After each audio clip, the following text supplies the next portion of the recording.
Hello guys. So I've not been uploading some videos because it's kind of our exam. So yeah. So this is one of part of my exam, and yeah. So we're going to learn about irregular foreign plural nouns because I'm not really good at like this plural nouns, but I'm good at the language. So this is language, but this is new to me, so I don't know how to. So I'm just going to watch this video. And that is the foreign plural. Those are words that are borrowed into English from some other language. Words like fungus, or cactus, or thesis, or criteria. And these words come from Latin and Greek, respectively. But don't get the idea that you need to learn to be able to speak Latin or Greek in order to speak English. No, not at all. But while some words that got borrowed into English have lost their language-specific plurals, some have not. Some have maintained those plurals. And it kind of depends on which situation you're using them in. So, for example, in an informal context, it would be perfectly acceptable for you or me to say funguses, like that. But if I was talking to a biologist, she would probably say fungi, if she were talking about them in a scientific context. Just like it's okay in informal speech to talk about cactuses. You're driving along the road in Arizona, you see a lot of cactuses. But again, if you studied cactuses for a living, you would probably call them cacti. It's more precise, it's more formal. If you like, it's more polite. Now, my feeling is that as fungus and cactus get more and more entrenched into English, eventually these formal endings are going to fall away. And we're just going to have this regular plural. But for now, there are still some pluralizing rules for other languages that it helps to know. So let's go through those. So I made this little chart to go over the 6 most common Latin and Greek irregular plurals that you're going to encounter in English. So the first one is final A to final AE. So you take a word like larva in the singular, which is like a little baby bug, like an ant larva or a caterpillar larva. And the traditional irregular plural, the Latin plural of that, is larvae, AE. But the regular plural that will probably get more popular over time is larvas. But this is the first one, A to AE, larva to larvae.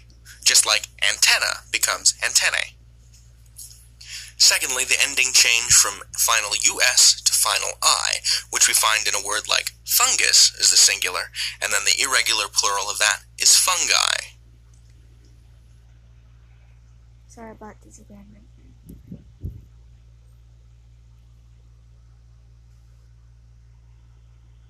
In Latin and Greek, like formal. This next one is also Latin, and it's the change from final UM to final A. So we take a word like datum, which is a single unit of data. So the plural of data, so we change singular datum to plural data, and there is no accepted, you wouldn't say. It's like the same. Datas, that is not an accepted regular plural.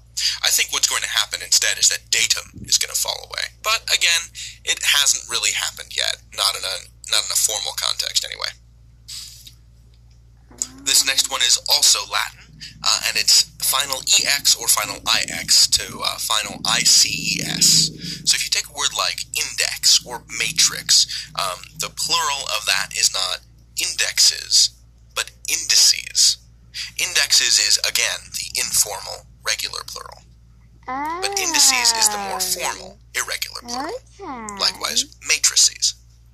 This one is Greek, and it's the change from final IS to final ES, as in the word thesis in the singular, becoming theses in the irregular plural. The regular plural of this I do not care for, because it is theses, and I think that sounds silly. Okay. But thinking something is silly is no reason to stand athwart the tide of linguistic change. Grumble, grumble. This last one is also Greek, and it's the change from singular ON to plural A. So we take this word like criterion or phenomenon, and in the plural it is criteria or phenomena. Do. And as with datum, there isn't really a regular plural form for criteria. Nobody says criterions, because the word criteria is so much better known. Anyway, so these are 6 little ending rules, but like I said, you don't need to learn Latin or Greek in order to make sense of English. But having these 6 rules in your tool belt, if you use them judiciously, will probably come in handy. But for real, if you see a word and you don't know its derivation, just trust your instincts. So, guys, if you understand this, because I understand it now, because our teacher didn't tell us about this, but she tell us the larva, it's larvae, like that. So, yeah, now I know how to. So, now I know the technique, or as they say, the lesson or something. I understand it now, so I'm just going to screenshot it because I'm going to comment it like right now. So yeah, I hope you like this video, guys, and wish me luck at my exam. So yeah, bye guys, love you.